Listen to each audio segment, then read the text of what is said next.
Alors, nous allons commencer le projet. Nous allons déjà, sans plus tarder, créer notre dossier. Donc, un dossier CSS. Ensuite, un dossier JS et un dossier odeur. Odeur qui va contenir soit les images ou toute autre chose, toute autre ressource pour notre projet. Nous allons créer nos 3 pages qui sont index.html. Bon, on va l'appeler login. OK. Login.html. Ensuite, register.html.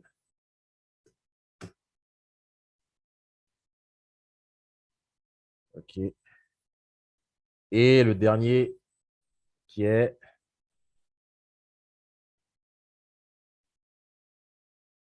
dashboard.html. Voilà. Bien.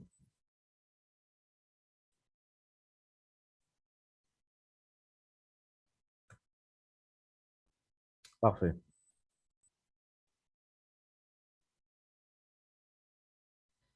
Alors, nous allons commencer par register. OK. Nous allons créer notre corps HTML. Voilà. OK. Alors, le document, le titre du document, ça sera connexion. Voilà. Et à l'intérieur de notre body, nous allons, non, nous sommes sur register. Donc, ça sera enregistrement. Et à l'intérieur de notre body, qu'est-ce qu'on aura? On aura tout simplement le contenu de notre HTML. Alors, pour gagner du temps, j'avais déjà corrigé ça avec ceux qui suivent en présentiel. Donc, je vais tout simplement reproduire le code HTML et nous allons ensuite travailler sur le côté JS. OK? Donc là, je colle le code HTML qu'on a eu à utiliser hier. Voilà. Voilà. Alors, j'explique rapidement. Nous avons ici un H1 avec le texte enregistrez-vous. OK? Nous avons un formulaire qui est créé. OK? Nous avons un label et son input pour le nom, un label et son input pour le prénom, un label et son input pour l'email, qui est de type email, un select et son label pour le choix du type de compte entre admin et odeur, et nous avons le champ de mot de passe et le champ de validation de mot de passe. Ensuite, nous avons le bouton d'enregistrement qui est là. OK? Et ensuite, en dessous du formulaire, nous mettons un lien au cas où vous avez déjà un compte pour accéder à la page de connexion. Et juste en dessous, nous avons une div qui va contenir tous les messages. Voilà. C'est-à-dire les messages d'échec ou les messages de validation. OK? Nous allons inclure notre script JavaScript. OK? Alors, voilà. Voilà. SRC. Et nous allons créer un fichier JS register.js. Voilà. Donc, pour le moment, le fichier n'existe pas. On va le créer tout à l'heure. Et on n'oublie pas aussi dans en dessous de notre title de mettre un lien, voilà, pour le CSS. Donc, css/style.css. OK? Bien. Donc, nous allons créer ces 2 fichiers. Donc, dans le CSS, nous créons style.css. OK? Et dans le JS, nous allons créer register.js. Nous allons profiter pour créer pour les autres en même temps. Donc, login.js. Et bien sûr, le dernier qui sera script.js. Comme vous pouvez le voir. Voilà. OK? Alors, nous allons fermer tout ça et rester juste avec register.html, register.js et style.css. Alors, dans le style, nous n'allons pas nous emmerder, ici en tout cas. nous allons créer juste un petit style basique pour juste pouvoir centrer tous nos éléments au milieu. OK? Donc, si tout de suite, j'essaie d'aller sur la page Register, OK? Donc, le navigateur va se lancer avec le port 5500 grâce à mon live serveur. Voilà. On patiente le temps que ça s'ouvre.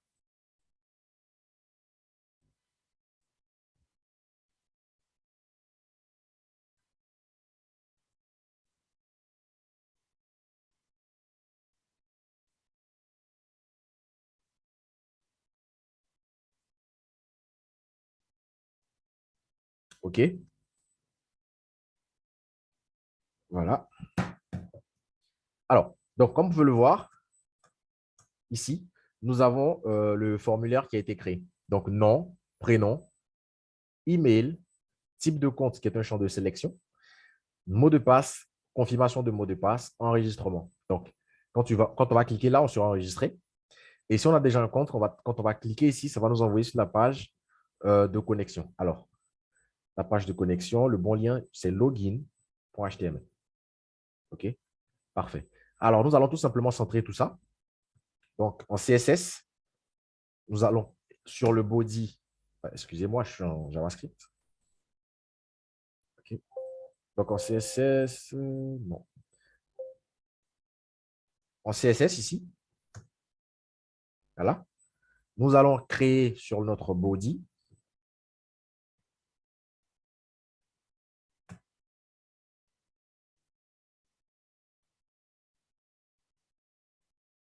je ne sais pas si vous voyez bien l'écran.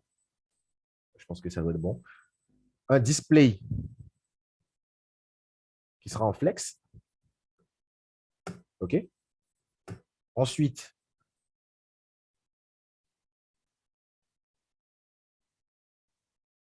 OK, parfait. Ensuite, un Justify Content pour centrer tout ça. Donc, Justify Content Center. Align Items aussi en Center. Et une Flex Direction en colonne. Voilà. Pour que tout soit aligné et que tout ne soit pas, tout soit aligné de façon verticale et pas de façon horizontale. OK? Bien. Ensuite, nous allons mettre le body et l'HTML à une hauteur de 100% pour que ce soit bien centré au milieu. Donc, je mets un H à 100%.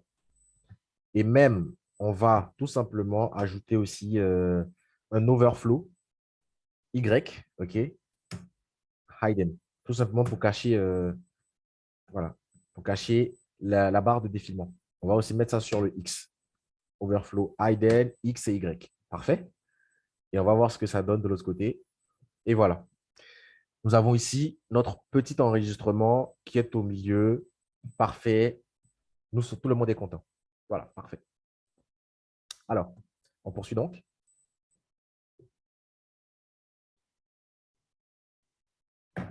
On poursuit donc.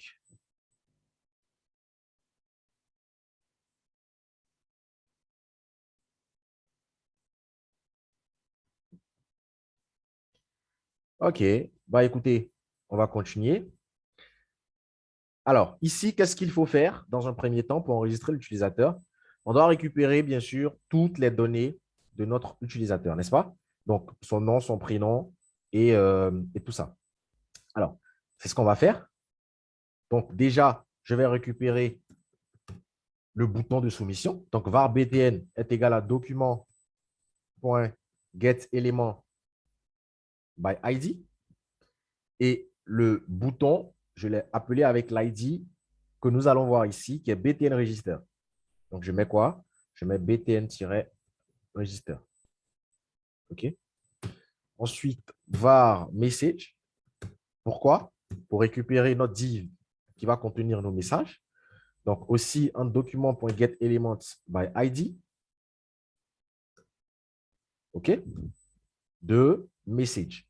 Pourquoi? Parce que son ID de l'autre côté, c'est quoi? C'est message. Comme vous pouvez voir ici. L'ID, c'est bien message. Et lui, son ID du bouton, c'est bien btn register. OK. Nous allons créer un événement de clic sur le bouton. Donc, lorsqu'on va cliquer sur le bouton, automatiquement, on doit pouvoir lancer un événement. Donc, je fais un btn.addEventListener. L'événement que nous voulons lancer, c'est un événement de clic. OK? Comme vous pouvez le voir, JavaScript nous propose plusieurs événements qui sont listés ici. OK? Donc, moi, je veux plutôt l'événement de clic. Voilà, OK? Et qu'est-ce que je veux faire au clic? Je veux déclencher une fonction. Donc, je crée ma fonction avec mon événement, OK? Et j'ouvre mes accolades, comme on crée une fonction classique, de toutes les façons. Bien. Ensuite, qu'est-ce que je vais faire? Je vais récupérer, n'est-ce pas, tous mes champs. Donc, récupérer les valeurs des champs. Donc, je mets un petit commentaire, OK? Récupérer les valeurs des champs. Donc, qu'est-ce que je vais faire? Alors, pour gagner du temps, OK? Pour gagner du temps, je vais tout simplement faire un copier-coller parce qu'il y a tellement de choses à voir. Donc, les choses basiques, on va aller en copier-coller pour gagner du temps. Donc, j'explique. Var nom, document get element by id name.value pour récupérer la valeur qui sera saisie dans le champ de nom. Var prénom, document.get element by id last name. Email, document.get element by id mail. Type, pareil. Pass, pareil. Rpass, pareil. Donc, ici, qu'est-ce qu'on fait? On récupère tout simplement les différentes valeurs de nos différents champs que nous mettons dans des variables. Les variables sont nom, prénom, email, type, pass et rpass. OK? Donc, ici, vous voyez bien les ID, name, last name, mail, type, pass et rpass. Ce sont les mêmes ID que nous avons ici. Name, last name, mail, type, pass et rpass. Voilà. Donc, nous sommes bons. Parfait. Qu'est-ce qu'on va faire ensuite? On va tout simplement vérifier que tous nos champs sont bien saisis avant de commencer n'importe quel traitement. OK? Donc, qu'est-ce qu'on va faire? On va tout simplement mettre un if, déjà dans un premier temps, et on va dire si le nom est égal à l'ensemble vide. OK? Donc, si seulement le nom est vide et le prénom est vide. OK? Et le type, OK, est vide. Excusez-moi, je fais des assignations au lieu des égales. OK, merci beaucoup l'éditeur. Ensuite, donc, si le nom est vide, le prénom est vide, le type est vide, le mot de passe est vide, comme ça.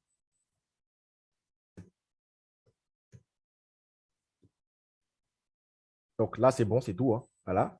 Donc, si le nom est vide, donc on va valider tous ces champs. Si le nom est vide et que le prénom est vide et que l'email est vide et que le type est vide et que le mot de passe est vide, qu'est-ce qu'on fait? On affiche un message d'erreur. Donc, c'est ce que j'ai mis. Si nom est vide et prénom est vide et type est vide et passe est vide, dans ce cas, qu'est-ce qu'on fait? On va tout simplement afficher un message d'erreur. Et vous vous souvenez que j'avais créé ici ma variable message. Donc, c'est la variable que je vais utiliser pour tout simplement créer mon message d'erreur. Donc, j'écris ici message.innerHTML. Et à l'intérieur, qu'est-ce que je vais mettre? Je vais tout simplement mettre, je vais créer un petit span avec une couleur rouge qui va afficher un message, tout simplement. Donc, je crée mon span avec le style. Donc, style égale, voilà, color 2.red. OK? Parfait. Et je vais maintenant écrire mon message. Veuillez vérifier que vous avez saisi tous les champs. Parfait. Excusez-moi, j'ai mis ça dans le else. Ça devait plutôt être mis dans le if. Voilà. OK? Bien. Alors, on peut déjà tester et voir si ça marche. Donc, j'actualise ici, enregistrer, et on me dit, veuillez vérifier que tous les champs, que vous avez saisi tous les champs. Parfait. Alors, il y a un petit V qui a sauté que je vais ajouter. Et alors, on va même mettre ça dans un strong pour que ce soit bien gras. OK? On va mettre ça dans un strong. Parfait. Donc, on va retester. Et voilà. Veuillez vérifier que vous avez saisi tous les champs. OK? Parfait. Alors, on va bien vérifier que tout fonctionne. Alors, si je remplis tout, que je ne remplis pas les deux du bas, qu'est-ce qui se passe? OK. Nous n'avons toujours pas notre message. Parfait.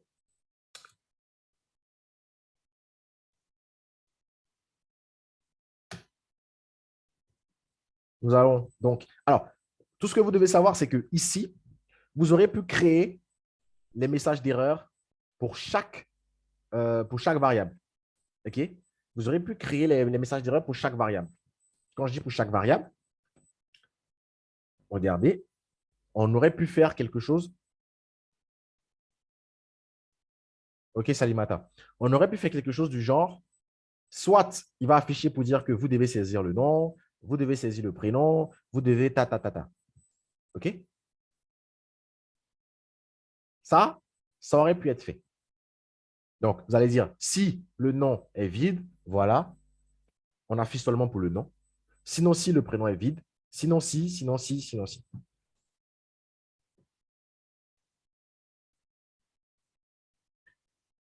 Au lieu de tout simplement envoyer un message d'erreur global pour, pour tout. OK? Alors, là, tout à l'heure, on avait mis les and. Alors, je vais mettre les or pour voir.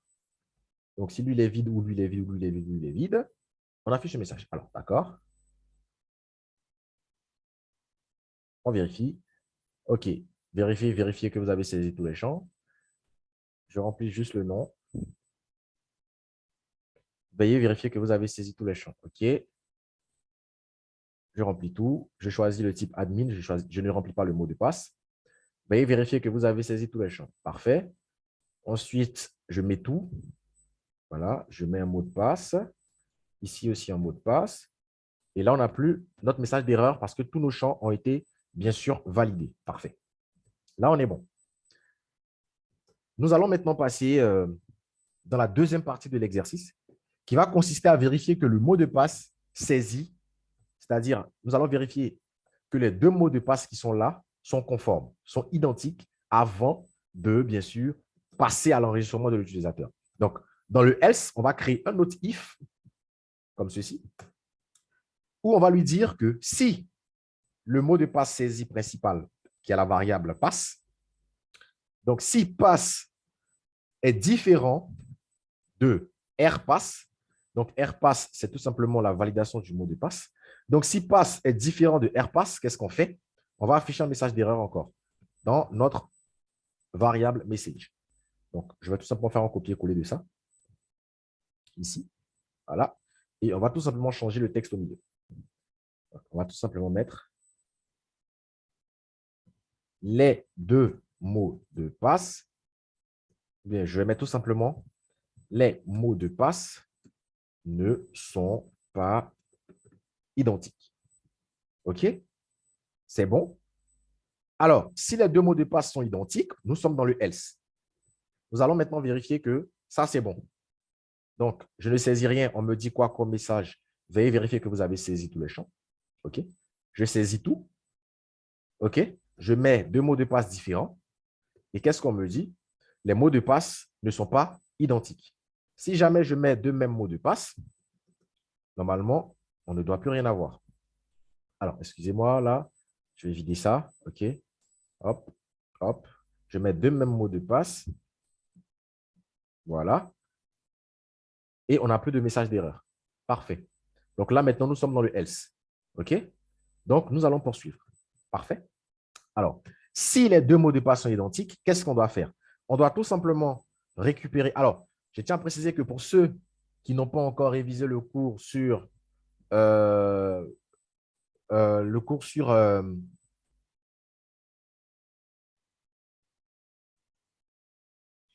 le cours, pour ceux qui n'ont pas révisé le cours sur le local storage et le session storage que nous avons fait la session dernière, vous serez un peu perdu. Pourquoi? Parce qu'effectivement, pour pouvoir enregistrer des données d'utilisateurs sans base de données avec JavaScript, nous devons utiliser local storage et session storage. Et ça, on l'avait fait la semaine dernière. Donc, pour ceux qui n'ont pas révisé, vous serez un peu perdus. Voilà. Donc, nous allons poursuivre. Si les deux mots de passe sont identiques, nous sommes dans le else, on va créer une variable que je vais appeler user data, donc les données des utilisateurs. Et on va récupérer ça dans quoi? Dans notre local storage. Donc, local storage.getItem. Et on va dire que les données qu'on veut récupérer à partir de notre local storage sont stockées dans le local storage avec le mot-clé user data. OK? Bien. Nous ne l'avons pas encore créé, mais vous allez voir tout de suite que nous allons le faire. Alors, si vous faites comme ça, vous allez avoir une très belle erreur. Pourquoi? Parce que les données qui viennent doivent être parsées. OK? Et ça, je vous avais dit la dernière fois, nous allons le parser avec JSON.parse. Pourquoi? Parce qu'effectivement, les données qui sont dans notre local storage, par défaut, sont des données au format JSON. Ce sont des objets. Et nous avons déjà fait les cours sur les objets, comment manipuler les objets, comment ajouter des données aux objets. Nous avons déjà vu tout ça. Si vous n'êtes toujours pas à l'aise avec ça, je vous demande de retourner dans les cours sur les objets, dans les vidéos, dans le support de cours, ou vous-même dans vos recherches personnelles pour vraiment vous familiariser avec les objets, aussi avec le local storage, parce qu'effectivement, la semaine dernière, j'ai eu expliqué comment fonctionne le local storage, comment ça marche. Nous avons fait des exemples, nous avons même fait un exemple d'enregistrement de connexion. Nous avons fait tout ça la semaine dernière. OK? Donc, ici, quand nous faisons comme ça, JSON.parse, local storage, getItem, user data, alors on récupère les données de notre utilisateur. Mais si dans le local storage, il n'y a rien, il va nous afficher un nul. Et si nous affiche un nul, ça risque de casser tout notre code. Alors, comment pallier à cela? On va tout simplement utiliser une structure ternaire, une condition ternaire qui va tout simplement vérifier que ce qu'il y a dans notre local storage existe. OK? S'il existe, on le récupère. S'il n'existe pas, on va tout simplement mettre dans notre user data un tableau. Tout simplement. Donc, c'est ce qu'on va faire ici dans le ternaire. Pour ceux qui ne savent pas comment les ternaires fonctionnent, s'il vous plaît, allez réviser dans le début des cours de JavaScript. Nous avons eu à utiliser les structures ternaires. OK? Donc, on poursuit. Donc, tout simplement, je vais dire ici que si le JSON parse de local storage getItem est différent de nul, dans ce cas, qu'est-ce qu'il faut faire? Il faut retourner le JSON.parse. Effectivement, c'est normal. Voilà. Si le JSON.parse de local storage est différent de nul, alors tu nous retournes le JSON.parse du local storage ou alors tu nous retournes un tableau vide. Voilà. Donc, si le JSON.parse du local storage user data est différent de nul, tu nous retournes le user data du local storage. Sinon, tu nous retournes un tableau vide. Tout simplement. Parfait. On poursuit. Nous allons vérifier maintenant, bien sûr, si, lorsque nous avons bien sûr nos données dans le user data, que ce soit un tableau vide ou que ce soit nos données qui viennent à partir de notre local storage, nous devons vérifier que l'utilisateur qui est en train de venir n'existe pas déjà dans le local storage. Pourquoi? Parce qu'effectivement, on est d'accord que lorsqu'on crée un utilisateur sur tous les sites, le nom d'utilisateur et le username sont des identifiants uniques. Deux utilisateurs ne peuvent pas avoir la même adresse email. Donc, c'est cette vérification que nous allons faire. Donc, je crée une variable qui va s'appeler isExist, OK, qui va tout simplement vérifier que l'utilisateur qui est en train de venir existe ou n'existe pas. Donc, je fais letExist. On va vérifier déjà que le user data, effectivement, puisque le user data, c'est vraiment ce qui va contenir nos utilisateurs. Donc, je vérifie que le user data, c'est vraiment un tableau. Donc, je vérifie donc userdata.ledge, comme ça. Et donc, première vérification, je vérifie que le user data, c'est un tableau. Donc, si je fais userdata.ledge que c'est un tableau, il va me retourner quelque chose. Donc, ça va dire que c'est un tableau. S'il est un tableau, alors, nous allons maintenant faire un JSON.parse. OK? De notre local storage. On va récupérer, bien sûr, notre getItem user data, comme ceci. Et qu'est-ce qu'on va faire? C'est la partie ici que je vais vraiment vous expliquer. On va utiliser la fonction sum là-dessus. Nous allons utiliser la fonction sum. Alors, je sais que vous ne connaissez pas la fonction sum, mais on va tout à l'heure aller voir un peu à quoi ça sert la fonction sum. OK? Parfait.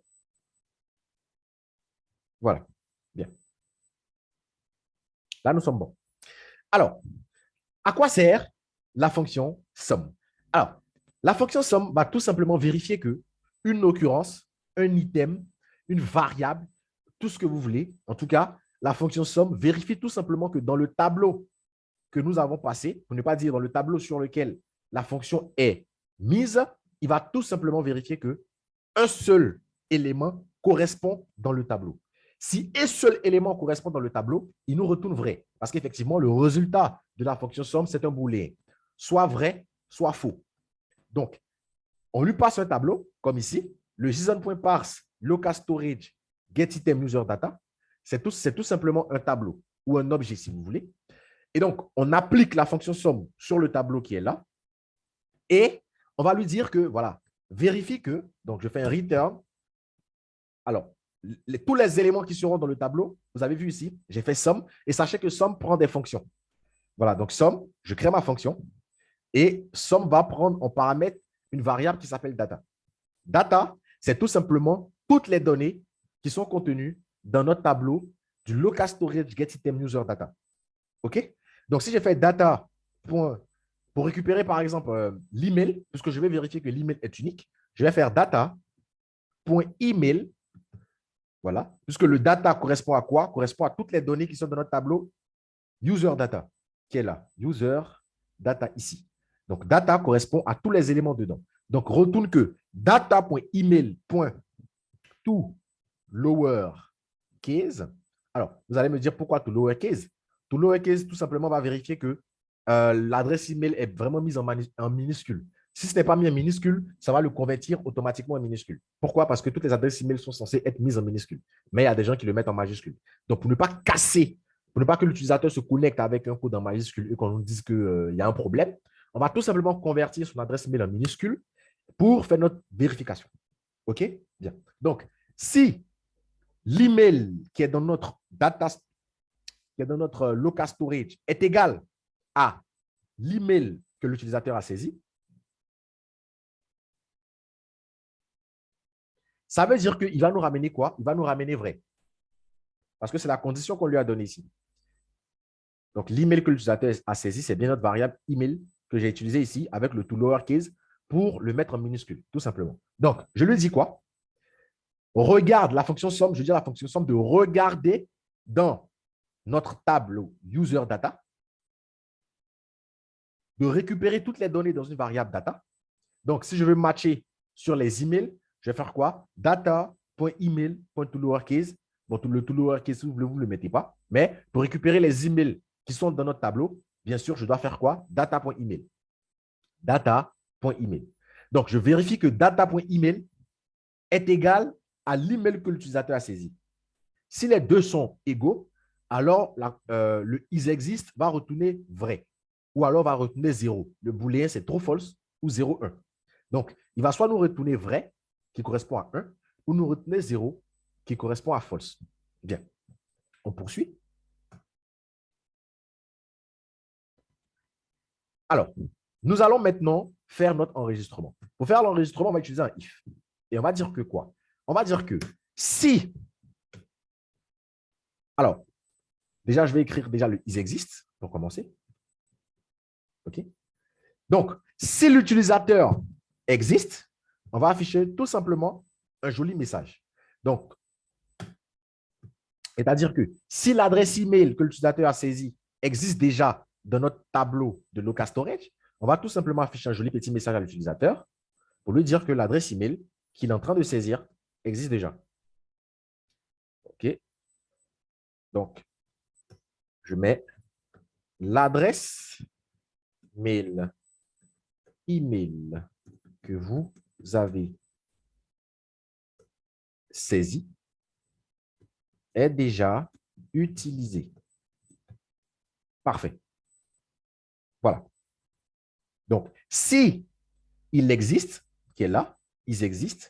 Donc, si ils existent, c'est-à-dire si c'est vrai, alors on lui a fait ce message pour lui dire que l'adresse email est déjà utilisée. Sinon, on fait l'enregistrement. Donc, else. Et on va maintenant faire notre enregistrement. Donc, pour l'enregistrement, je vous ai dit que tous les utilisateurs doivent avoir un identifiant unique. Donc, on va créer notre variable ID, let ID, et on va tout simplement générer un nombre aléatoire. Donc, j'utilise mat.floor, mat.random, comme on a déjà eu l'habitude de le faire. OK. Et je vais le multiplier par 1000. Excusez-moi. Multiplié par 1000. Pour qu'il m'affiche un nombre aléatoire compris entre 0 et 1000, qui sera utilisé ici comme notre identifiant unique des utilisateurs. OK? Ensuite, qu'est-ce qu'on fait? On va ajouter dans notre objet user data qui est là, qui a été récupéré, on va ajouter à la fin le nouvel utilisateur que nous allons enregistrer. Et pour ajouter quelque chose à un objet ou à un tableau, j'ai dit quoi dans le cours? J'ai dit qu'on utilise push. OK? Donc, je fais user data.push. OK. Et qu'est-ce qu'on veut mettre? On veut mettre un objet. C'est un objet qu'on veut envoyer dans le local storage, tout simplement parce que le local storage stocke des objets. OK? Donc, je mets mon objet. Bon, bien évidemment, le local storage ne stocke pas que des objets, mais ici, nous, pour faciliter vraiment nos récupérations, on va tout simplement mettre dans un objet. On va se mettre dans le principe d'une vraie base de données JavaScript avec, par exemple, MongoDB. Parce qu'effectivement, les données, par exemple, qui viennent avec une base de données réelle JavaScript, NoSQL, MongoDB, sont sous le format JSON. Et JavaScript traite facilement les données au format JSON qui sont des objets. Donc, raison pour laquelle nous allons utiliser ici des objets. Donc, si vous avez des lacunes avec les objets, je vous demande encore de retourner en arrière dans les anciens cours que nous avons eu à faire sur les objets et de réviser. Donc, je crée mon objet. Alors, pour créer un objet, il faut tout simplement ajouter les accolades, comme ça. Voilà. Donc, je crée mon objet en ajoutant mes accolades. C'est la même chose que pour créer, par exemple, un tableau. On met des carrés, comme ça. Des crochets, pardon. Pour créer un objet, on met des accolades. Et qu'est-ce que je vais enregistrer? Je vais tout simplement enregistrer toutes les données que l'utilisateur a saisies. Nom, prénom, email, type et mot de passe et ID. Bien sûr, on ne va pas enregistrer le deuxième mot de passe parce qu'on a déjà fait une vérification pour vérifier que les deux mots de passe sont identiques. OK? Parfait. Donc, on va enregistrer son nom, prénom, type, email et ID. Voilà. Alors, je vérifie que j'ai… Et bien sûr, son mot de passe. Excusez-moi. Parce que sans ça, il ne pourra pas se connecter. Voilà. Donc, on enregistre bien son nom, son prénom, son email, nom, prénom, email, son type et son mot de passe. Et bien sûr, l'ID qui a été généré ici de façon dynamique. OK? Parfait. Alors, qu'est-ce qu'on va faire ensuite? On va bien sûr l'enregistrer dans notre base de données qui est ici le local storage. OK? Alors, lorsque nous avons fini de faire le push de notre objet, on va utiliser encore le local storage. Cette fois-ci, ça ne sera pas getItem, mais ça sera plutôt setItem. Si vous avez encore des lacunes avec le local storage, je vais vous demander de retourner dans la vidéo de la semaine dernière pour, s'il vous plaît, vous imprégner du local storage, regarder ce que nous avons fait et vous mettre à jour. S'il vous plaît. S'il vous plaît. Voilà. Donc, pour enregistrer un élément dans le local storage, nous utilisons setItem. Pour récupérer, nous utilisons getItem. Donc, ici, je fais local storage.setItem. Bien sûr, j'utilise toujours mon user data, qui est la clé qui va me permettre de récupérer mes données qui sont dans le local storage. Raison pour laquelle ici, dans le getItem, j'ai utilisé user data. Donc, il va me ramener toutes les données qui sont contenues dans le user data du local storage. Et ici, je veux toujours travailler avec mon user data. OK? Donc, je mets encore la clé user data pour qu'il ajoute en fait des données sur le user data. Parce que si je mets autre chose, il ne va pas ajouter sur le user data, mais il va créer une deuxième clé. Et c'est pas ce que nous, on veut faire. Nous, on veut toujours travailler avec notre user data pour toute notre application. OK? Donc, je mets le user data. Et qu'est-ce que je veux envoyer? Je veux envoyer, bien sûr, notre user data. Donc, notre tableau user data. N'est-ce pas? Alors, si je fais ça, on ne pourra pas récupérer les données après. Pourquoi? Parce que le user data qui est là est un objet. Le local storage, lui aussi, stocke des informations qui sont retournées dans un format typique JSON. Donc, bon, quand je dis JSON, c'est par habitude, mais c'est le vrai nom en tout cas, mais ce sont les objets JavaScript tout simplement que vous devez comprendre. Donc, ce que nous allons faire, nous allons tout simplement convertir notre objet en une chaîne de caractères. Et pour convertir un objet en chaîne de caractères, qu'est-ce qu'on utilise? On utilise JSON. Vous voyez, ici encore, c'est le JSON.stringify. Donc, JSON.stringify. Maintenant, on veut convertir quoi? L'objet user data. Voilà. Donc, j'enregistre dans le local storage, qui est notre base de données ici actuellement. Sur la clé user data, je lui dis d'enregistrer la chaîne de caractères de notre objet user data. Tout simplement, l'objet user data sera converti tout simplement en un string entre une chaîne de caractères grâce à JSON.stringify. Donc, JSON.stringify va convertir l'objet en chaîne de caractères et tout simplement, JSON.parse va convertir la chaîne de caractères de l'objet en vrai objet. Voilà. JSON.stringify convertit l'objet en chaîne de caractères. JSON.parse convertit la chaîne de caractères de l'objet en objet. OK? Voilà. Bien. Qu'est-ce qu'on va faire ensuite? On va vider tous nos champs après notre enregistrement. Donc, on va faire un document.query selector. OK? On va récupérer le formulaire qui est form et on va faire un reset. Reset, tout simplement, va vider tous les champs après un enregistrement réussi. OK? Ensuite, on va afficher un joli petit message à l'utilisateur pour lui dire que son inscription a bien été validée. Donc, cette fois-ci, le message sera de couleur verte. Donc, je mets ici green et je lui affiche un joli petit message pour lui dire que votre inscription a bien été enregistrée. Voilà, tout simplement. Et je peux ajouter virgule, veuillez vous connecter. Voilà. Donc, après l'enregistrement réussi, il peut se connecter, tout simplement. OK? Et si vous voulez, vous pouvez rediriger vous-même l'utilisateur. Je crois que c'est voilà, ça, location. Si vous voulez, vous pouvez vous-même rediriger l'utilisateur après l'enregistrement sur la page de connexion en faisant window.location.href et vous mettez login.html. Donc, vous pouvez le rediriger automatiquement, comme vous pouvez ne pas le faire, pour que lui-même il clique sur la page de connexion. OK? Donc, pour que tout soit bien fait, nous allons tout simplement créer notre page de connexion, comme ça. Voilà. Et ici, on va mettre connexion. OK? La page de connexion, on va utiliser pratiquement le même style qui est sur notre page d'enregistrement. Et aura son script à lui. Donc, script src que nous avons créé dans js/login.js. OK? Et dans le body, on va tout simplement récupérer notre HTML de connexion. Voilà. Que nous allons déposer ici.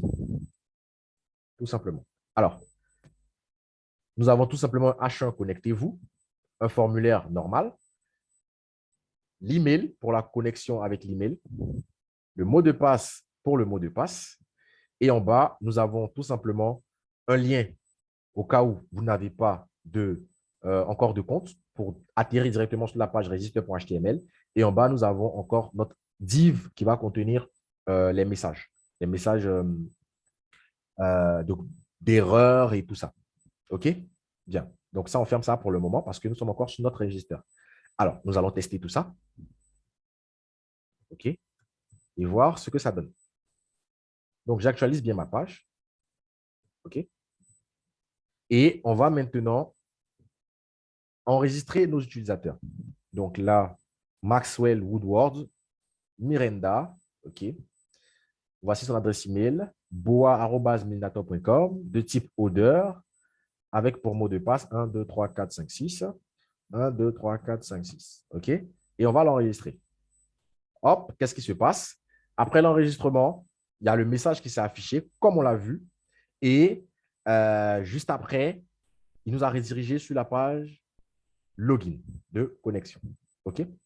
Donc, si on vérifie dans notre local storage pour vérifier que l'utilisateur a bien été enregistré, nous pouvons voir que, effectivement, l'utilisateur a bien été enregistré. Le voici qui est là, comme vous pouvez le voir. Voilà. boamelinator.com, ID 410, son nom, son mot de passe, son prénom et son type de compte. Donc, on va essayer d'ajouter un autre utilisateur.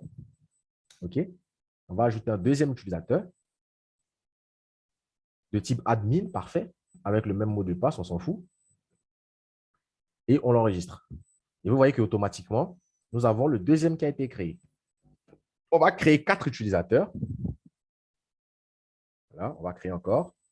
Excusez-moi. Alors, on va encore créer des utilisateurs. OK. On va créer pas mal d'utilisateurs.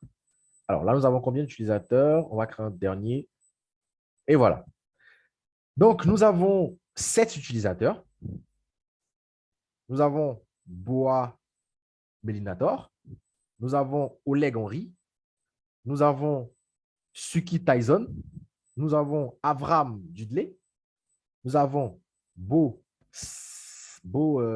Sky, Sykes. Nous avons Ashton Shepred. Excusez-moi pour mon anglais bizarre. Et nous avons, pardon, Rigel Ellis avec l'ID 666, dédicace spéciale aux francs-maçons. Bien. Alors, nous poursuivons. Nous avons nos utilisateurs qui sont enregistrés. Nous allons maintenant créer la page connexion. Pardon, la page connexion existe déjà. Nous allons créer le JS de connexion qui va permettre aux utilisateurs tout simplement de se connecter. Voilà. Parfait. Alors, c'est parti pour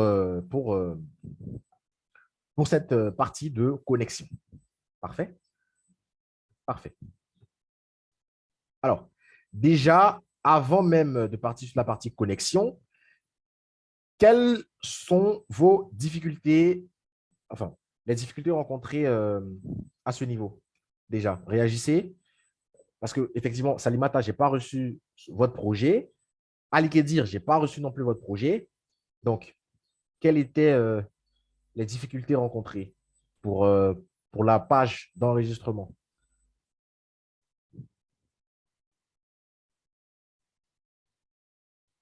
Monsieur Jonas Etienne n'a même pas participé au projet.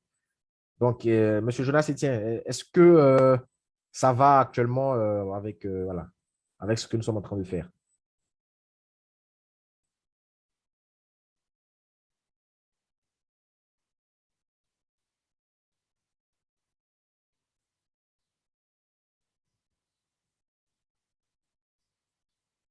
On réagit, s'il vous plaît.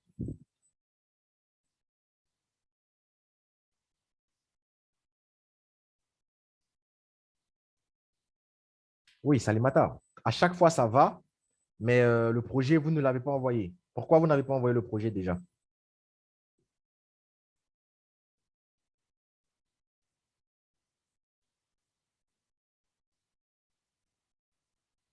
Comme je vous ai dit, là, actuellement, il n'y a plus de projet de groupe. Les projets sont individuels. Et c'est seulement lorsque vous allez…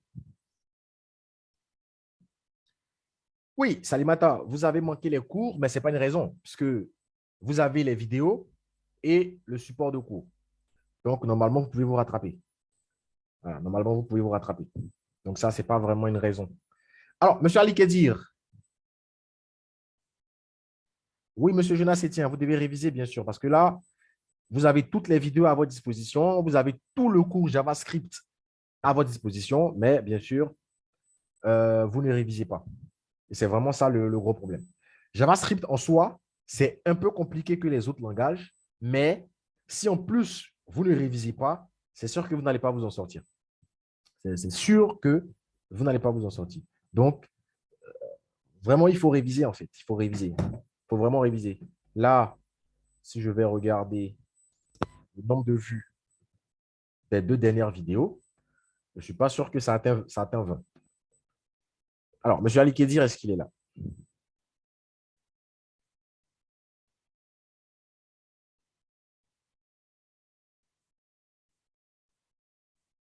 Alors,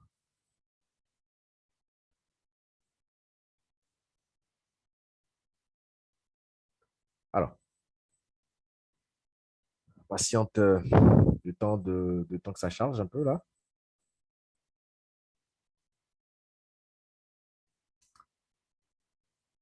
Alors, qu'est-ce qui se passe? Pourquoi c'est lent comme ça?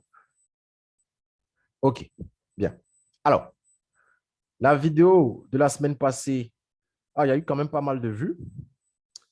Alors, il y a eu 13 vues, OK, et 19 vues. Donc, il y a pas mal de personnes qui ont regardé, mais voilà. Voilà. Vous avez regardé, mais vous n'avez pas mis en pratique. Donc, OK. On poursuit donc sur notre page de… Alors, M. Ali Kedir, j'espère que vous nous suivez toujours. Nous avons fini avec l'enregistrement. Nous allons attaquer maintenant le login. Donc, je mets le login.js avec le login.html. Alors, nous avons notre formulaire, comme j'ai dit tout à l'heure, avec notre email pour la connexion et notre mot de passe pour la connexion. Donc, le mot de passe qui est là. OK. Voilà. Voilà. Donc, nous avons notre email qui est là, notre mot de passe pour la connexion, notre bouton de soumission et en bas, nos différents liens et les messages. Bien. Nous allons maintenant attaquer le côté JavaScript. Donc, qu'est-ce qu'il faut faire? Il faut bien sûr récupérer le bouton pour créer l'événement et le message ici pour afficher les différents messages d'erreur. Donc, pour ne pas se répéter, on va tout simplement faire un copier-coller de ce qu'on a eu à faire déjà ici. OK. Hop. Et ici, c'est plutôt BTN login et pas BTN register. Donc, nous avons bien ça, BTN login. Parfait. Donc, sur BTN login, maintenant, qu'est-ce que nous allons faire? Nous allons tout simplement créer notre événement. Donc, l'événement, c'est btn.add event listener. OK. Alors, l'événement, c'est un événement de clic encore. Et qu'est-ce qu'on veut faire? On veut déclencher une fonction avec notre événement. OK. Et nous allons maintenant créer notre petite fonction. Pour ne pas dire les instructions de notre fonction. Bien. Alors, qu'est-ce qu'il faut faire dans un premier temps? Bien sûr, il faut récupérer l'email et le mot de passe de l'utilisateur. Donc, let email égale document.getElementById mail. OK. Et mot de passe égale à document.getElementById passe. Bien sûr, on n'oublie pas le point value. OK. Point value. Ici aussi, point value. Voilà. Parfait. Donc, on récupère les valeurs de notre email. On récupère aussi la valeur de notre mot de passe. Maintenant que nous avons les deux valeurs, on peut commencer notre traitement. On fait la même chose que tout à l'heure. Donc, on va récupérer, comme on l'a fait dans le register, on va récupérer tout simplement les données que nous avons dans notre base de données, si elles existent. Sinon, si elles n'existent pas, on va afficher un tableau. Donc, c'est la même chose qu'on va faire ici. Hop. La même chose. Donc, let user data JSON.parse. Voilà. Donc, on vérifie que les données qui sont dans notre base de données sont différentes de nul. Si elles sont différentes de nul, on affiche les données qui sont dans notre base de données. Sinon, on affiche un tableau vide. Voilà. Donc, on est obligé, bien sûr, de récupérer les données pour pouvoir vérifier si l'utilisateur existe ou pas. OK? Bien. Ensuite, nous allons créer une variable pour vérifier, bien sûr, si l'utilisateur existe. Donc, let isExist. Un peu comme ce qu'on a fait tout à l'heure. Pratiquement le même procédé. Seulement qu'ici, on ne fera pas d'enregistrement. On va tout simplement vérifier que l'utilisateur en question existe. Excusez-moi, j'ai même oublié de vous montrer, bien sûr, la condition qu'on avait utilisée ici à ce niveau. Voilà, je vais créer, par exemple, un compte avec mon adresse email. OK? Je m'enregistre. C'est bon. Et je vais essayer de recréer encore un compte avec mes mêmes identifiants. Donc, la même adresse mail. Et vous allez voir que ça ne marchera pas. Voilà. On nous dit ici que l'adresse email que vous avez saisie est déjà utilisée. Voilà. Donc, c'est ce que je voulais vous montrer. Parfait. Alors, on poursuit donc dans notre petit code. Donc, let isExist, on met ça à faux. Donc, par défaut, tant qu'on n'a pas encore fait de vérification, ça veut dire que l'utilisateur n'existe pas. Maintenant, nous allons utiliser des vérifications pour s'assurer que l'utilisateur existe. Nous allons créer une variable de type tableau, user data, bon, on va dire user info, voilà, qui va stocker en fait toutes les données de notre utilisateur. OK? Voilà. Donc, de notre quel utilisateur? De notre utilisateur qui est maintenant connecté. Pourquoi? Parce qu'on en aura besoin pour afficher des messages, comme par exemple ça. Alors, je vous montre vite fait. Alors, alors, je vous montre vite fait. Alors, où est-ce que je l'ai rangé? Voilà. Euh, voilà.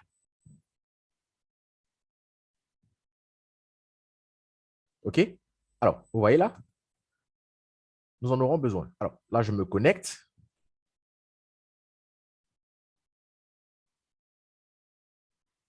Alors, qu'est-ce qu'on me dit ici? Paramètres de connexion invalide. Oui, c'est normal. Attendez, attendez. Alors, on va essayer de créer un utilisateur à ce niveau. Hop, hop. Euh, Attendez, attendez, attendez. Alors, on va utiliser moi-même adresse mail, voir si c'est la même, s'ils utilisent les deux les mêmes bases de données. OK. Là, il l'a enregistré. OK, d'accord. Donc, dans quel Locastory Dynamics, il a créé un autre. Parfait, pas de souci. Alors, on va se connecter maintenant avec les identifiants de connexion. Voilà. Donc, c'est ce que je voulais vous montrer. On stocke les données de l'utilisateur pour pouvoir afficher un message personnalisé. Bonjour et bienvenue avec le nom de l'utilisateur connecté. Et voici vraiment ce que nous allons faire. Donc, nous pouvons éditer des utilisateurs. OK. C'est vraiment ce que nous allons faire tout à l'heure. Nous pouvons supprimer des utilisateurs et se déconnecter. Donc, c'est tout ce que nous allons faire tout à l'heure. Donc, c'est ce que nous sommes en train de faire ici. Alors, je vais vérifier que ça n'a pas écrasé ma base de données. OK. Mes données sont toujours intactes.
Allô, excusez-moi les amis, je pense que nous allons devoir stopper la correction et nous allons reprendre dans maximum 1 heure. Parce que là, je viens d'avoir une urgence.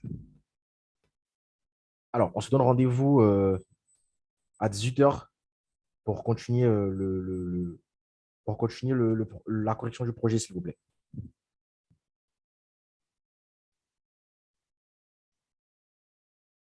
Alors, donc rendez-vous tout à l'heure et encore désolé. Voilà. Dès que je viens, j'envoie un message.